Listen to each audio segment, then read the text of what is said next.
अष्टावक्र गीता भारतीय अद्वैत वेदांत का एक अद्भुत ग्रंथ है जो आत्मज्ञान, मोक्ष और अद्वैत के सिद्धांत को स्पष्ट करता है। यह ग्रंथ ऋषि अष्टावक्र और राजा जनक के संवाद पर आधारित है। इसमें बताया गया है कि आत्मा न तो जन्मती है, न मरती है और न बंधती है, यह केवल साक्षी स्वरूप है।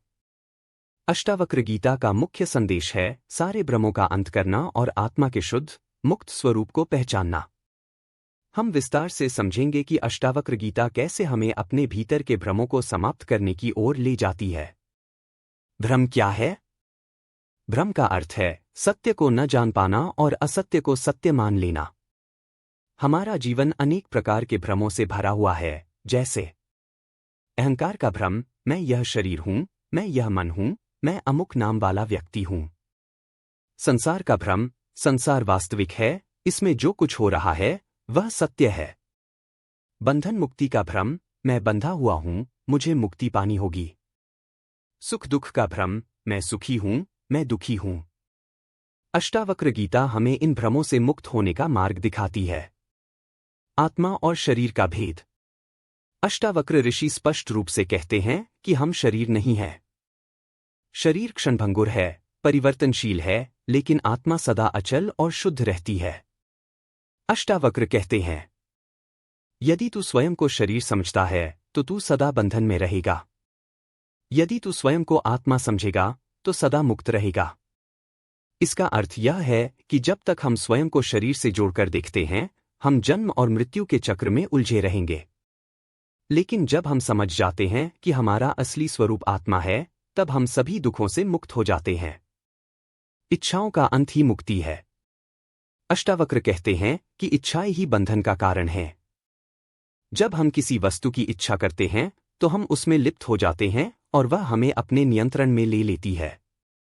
जिसे कुछ भी नहीं चाहिए वही मुक्त है।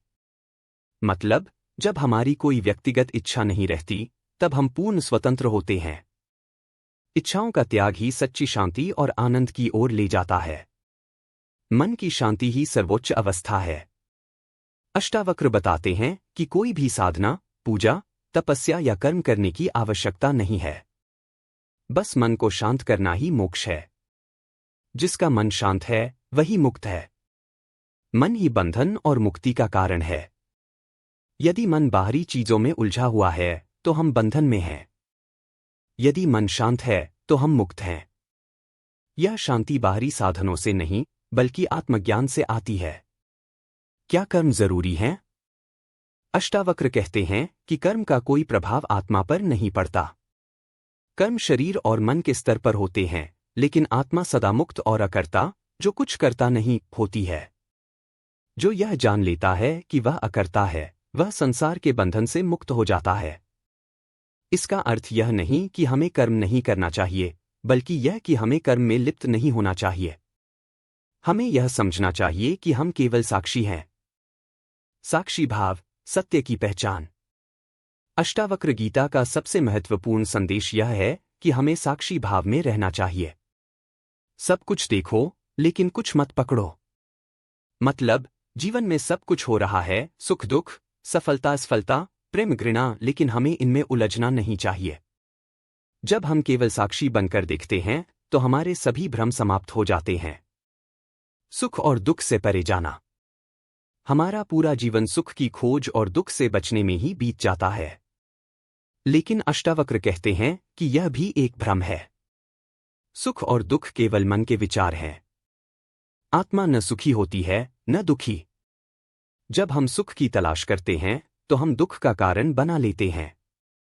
लेकिन जब हमें यह बोध होता है कि हम स्वयं ही आनंद स्वरूप हैं, तब बाहरी चीजें हमें प्रभावित नहीं कर पाती। सुख दुख से परे जाने का एकमात्र उपाय है स्वयं को आत्मा के रूप में देखना और संसार के द्वंद्वों में न उलझना। बंधन और मुक्ति केवल मन के विचार हैं। अष्टावक्र कहते हैं कि वास्तव में कोई बंधन नहीं है और कोई मुक्ति भी नहीं है।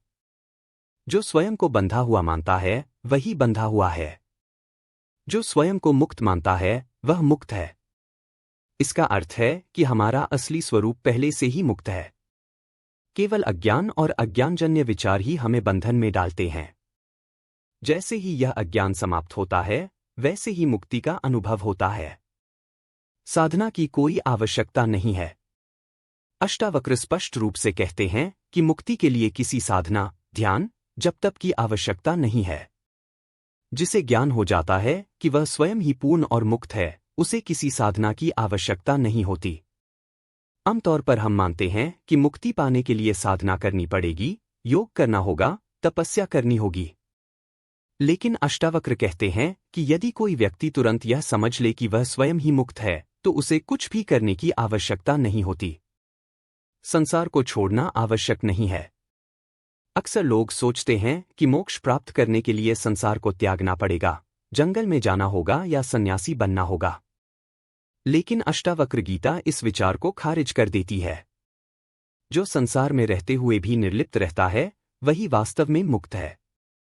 मतलब, मुक्ति के लिए बाहर से कुछ बदलने की जरूरत नहीं है, बल्कि अपने भीतर की दृष्टि बदलने की आवश्यकता है। हम राजा जनक का उदाहरण देखते हैं। वे एक महान राजा थे, लेकिन अष्टावक्र के ज्ञान से मुक्त हो गए, बिना अपना राज्य छोड़े। साक्षी भाव और स्वाभाविक मुक्ति। अष्टावक्र बार बार कहते हैं कि हमें केवल साक्षी बनना है। जब हम अपने मन और शरीर को अलग दृष्टि से देखना शुरू करते हैं, तब सभी समस्याएं समाप्त हो जाती हैं। जो कुछ भी हो रहा है, उसे देखो, लेकिन उसमें शामिल मत हो। मतलब, जीवन के उतार चढ़ाव में उलझे बिना मात्र एक दर्शक बनकर देखना ही असली मुक्ति है। यह कोई कठिन कार्य नहीं है, यह तो स्वाभाविक अवस्था है जिसे हमें केवल पहचानना है। परम आनंद का अनुभव। जब सारे भ्रम समाप्त हो जाते हैं, तो केवल आनंद शेष रहता है। यह आनंद किसी बाहरी वस्तु से नहीं मिलता, बल्कि आत्मा के शुद्ध स्वरूप से आता है। तू स्वयं ही आनंद स्वरूप है। केवल अज्ञान ही तुझे दुखी बनाता है। अष्टावक्र गीता का अंतिम संदेश यही है। तू न जन्मा है, न मरेगा। तू पहले से ही मुक्त है। संसार एक सपना मात्र है। तू सदा आनंद स्वरूप है। अष्टावक्र गीता अद्वैत वेदांत का सर्वोच्च ग्रंथ है, जो सीधे और स्पष्ट शब्दों में आत्मज्ञान की शिक्षा देता है। यह हमें बताती है कि हम शरीर नहीं, बल्कि शुद्ध आत्मा है। इच्छाएं ही बंधन का कारण है। मन की शांति ही मुक्ति है। हमें कुछ भी करने की आवश्यकता नहीं है, केवल साक्षी बनना है। संसार में रहते हुए भी मुक्त रह सकते हैं। अष्टावक्र गीता का अध्ययन करने से व्यक्ति के सभी भ्रम समाप्त हो जाते हैं और वह शुद्ध आत्मज्ञान का अनुभव करता है।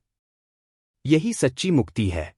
अष्टावक्र गीता सिखाती है कि आत्मा सदा मुक्त है, केवल अज्ञान और मन के भ्रम हमें बांधे रखते हैं। जब ये भ्रम समाप्त हो जाते हैं, तब केवल शुद्ध, अद्वितीय चेतना बचती है। यही आत्म साक्षात्कार और मोक्ष है।